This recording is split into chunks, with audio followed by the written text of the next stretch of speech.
Hello, everyone.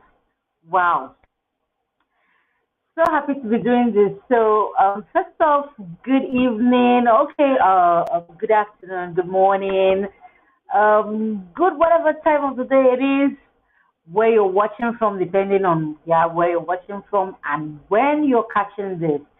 It's likely might be catching this at a later time. So hello to you there, and welcome back to the Legally Informed Show.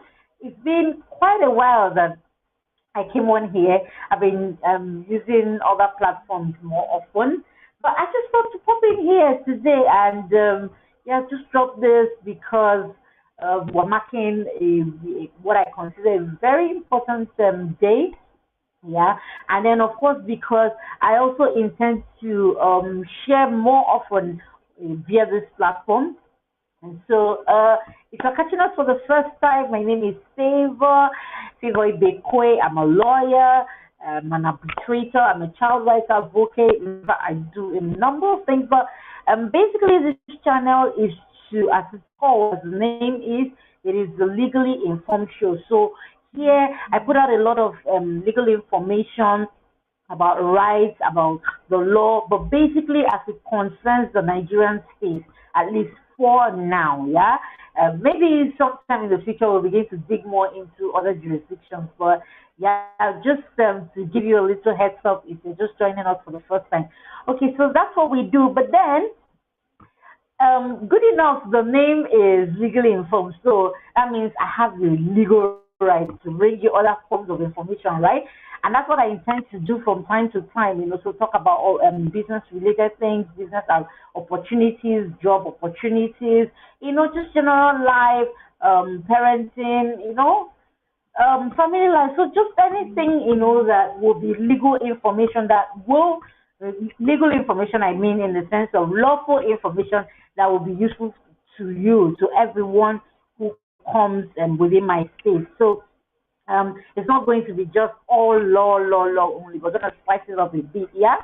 But the thing is, nothing illegitimate here. Okay, so like I mentioned, I decided to come on here today because we just marked we celebrated the Children's Day, in Nigeria at least.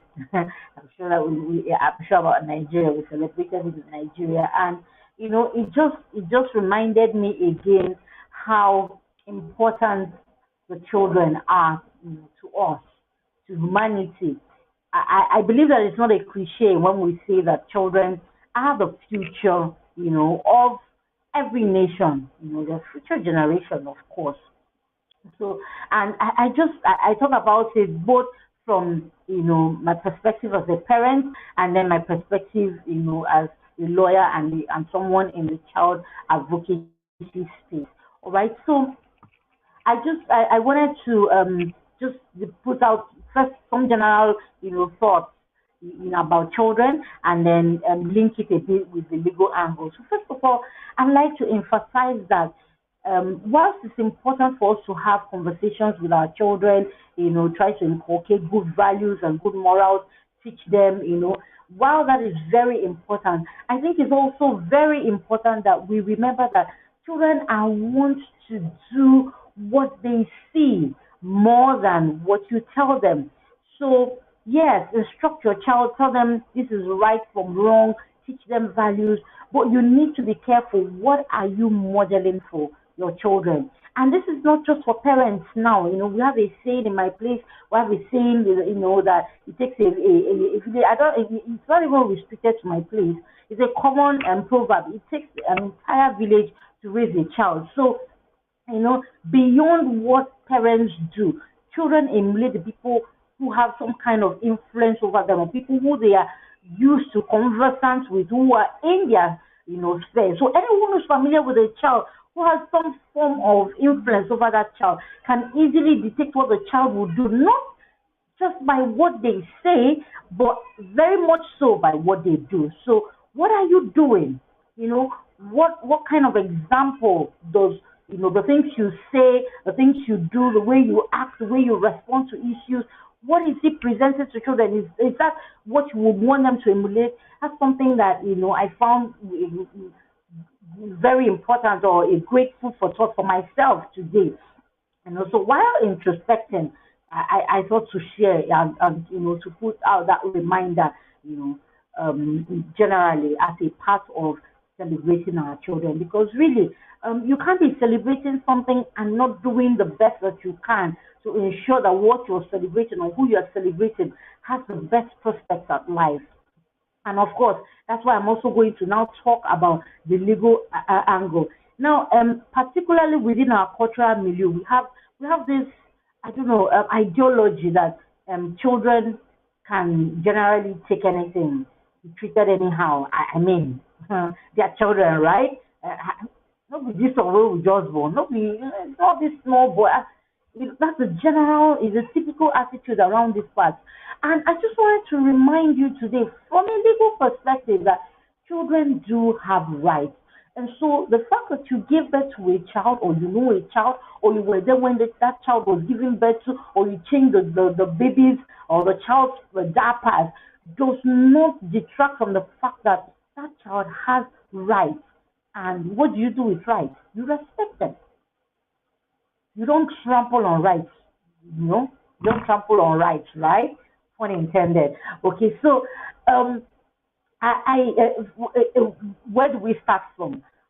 Like I said, against the Nigerian sphere or environment. That's my background. We have the 1999 Nigerian Constitution, which has a very, almost everybody knows that now. Chapter 4 talks about the fundamental human rights. Fundamental human rights. I would love to bring to your attention that it also does cover for children.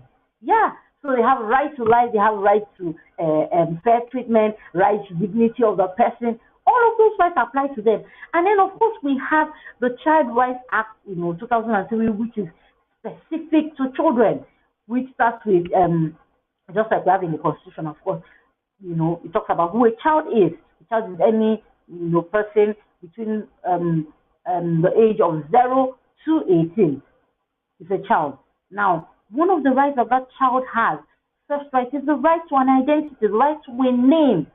And I say this with particular reference to those who are, again, against our cultural milieu, those who have a tendency to refer to children or certain children as the B word, illegitimate children, bastards.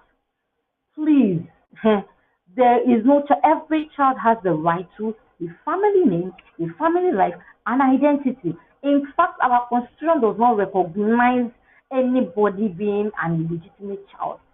It calls that discriminatory.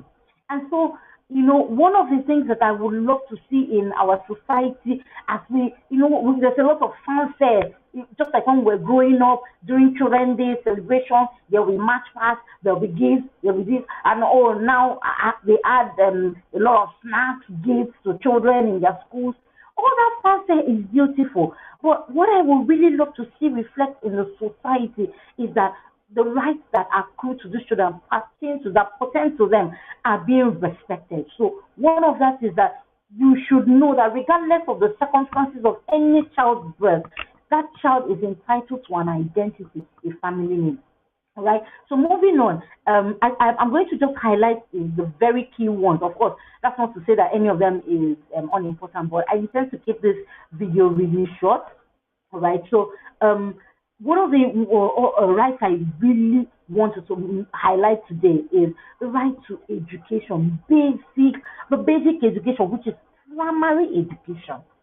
I mean, this is one right that gets trampled on, all the time within the Nigerian sector. So you see a lot of children hawking. Some are hawking for their parents. Some are hawking for their guardians. You see children out of school. This is a violation, an infraction on the rights of children.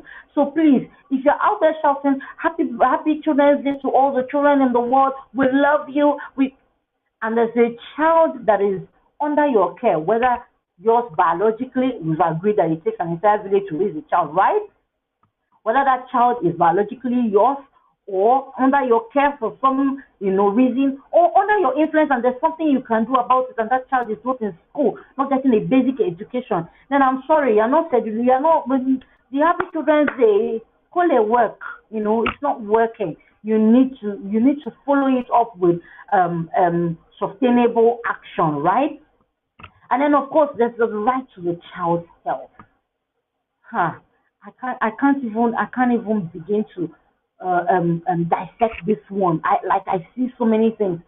One clear example is how parents are very comfortable to self-medicate, for children. Like a child is ill and you're not going to get, a diagnosis from the proper quarters from a certified, a professional, a doctor. Your home self-medicating. Why infecting or violating, sorry, that child's right to health, because anything could go wrong. You are not licensed for that. You're not trained for it. Get the child proper medical attention. Of course, it's also within this milieu that we see a lot of parents who, because of their own religious inclinations, are refraining or denying their children the kind of medical attention that they need because this also it doesn't agree with what I believe in. So you see a child who needs maybe blood transfusion, and then the parents say no, we can't give you that. At the risk of that child is a separate entity, has their own rights. You have your own beliefs, well, fine and good, and then that is why, yes, it's very important. That leads me to bringing this, into purview, which is one of the highlights of the Child Rights Act is that whatever is done for a child must consider, the foremost consideration must be the welfare, the well-being of a child. So if you're taking health decisions and you're taking it on the basis of your own personal choices, that is not in the overall well-being of the child. So the child has the right to health, right to education, right to a family life, identity, and a name. All right. A child has the right to protection from abuse, violation, forced labor or child labor. You see, for everyone who takes in a domestic help assistance, whether you are I don't care what you're giving them. For anyone who takes on someone considered or classified or categorized as a child under the law and takes them in as their domestic help. If you didn't know now, well, I'm letting you know you are violating the law. And trust me, ignorance of the law is no excuse, all right? But let's say that you didn't know, you now know that you do not have any right. I'm sorry, some pop up on my system, trying to shut it down. Okay, so you do not have any right to bring someone who is not of consent, the age of consent, who is not up to 18 years, to work for you, under any guise as domestic help or as no. That's a violation of their rights. Of course, very closely connected to this is the right of children to be protected from abuse and violations of, the dignity of the person, which includes forced marriages. It's shocking that in this day and time, there are still places where, in the country, they are practicing early child marriage. That's a violation. And like I said, these people will step out now and say, wish all the children, happy children. Say, what are you wishing them? So I may not be able to go into. We have more than 12 rights because yes, it's categorized, but you could break those rights into different categories. And I may not be able to finish talking about all of them now.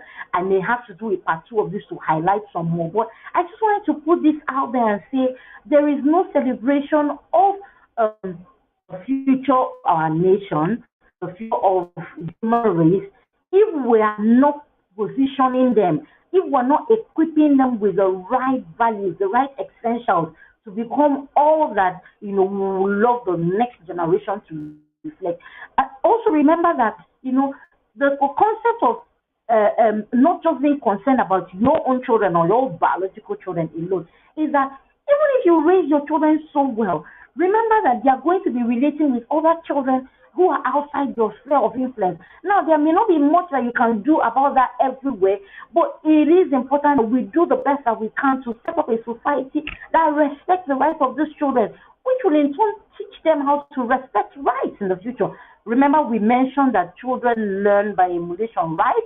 That it is what you have modeled and reflected to them that they are likely to pick up.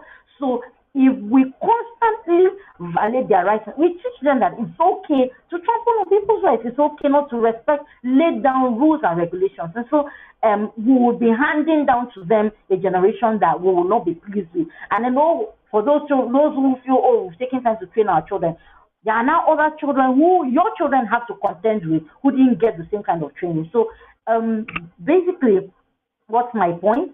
My point is that we do the best that we can. We do the best that we can, and ensure that we raise a generation of children who are whose rights are respected and who have a strong sense of worth because they've been modeled the right kind of lifestyle and given the education, the health, the enabling environment to be the best that they possibly could be. All right, so like I said, I'm trying to keep this, really short. So I come your way next time. I'm sorry, there's been a power outage, but I'm sure that you can hear me, which is what's most important. So if you haven't done so already, kindly click on the subscribe button, share, like this, comment on it. And then if there's something else you'd love me to talk about, please be kind enough to mention. Yes, I will get to it. I'll read your comments and we'll talk about it. Whether it's something legal or not, or you want us to take this topic a little further, just let me know. Hit me up, share this, comment, let's engage, and trust me, we've got juicy stuff coming your way. All right. Later. Thank you for watching. And yes, subscribe.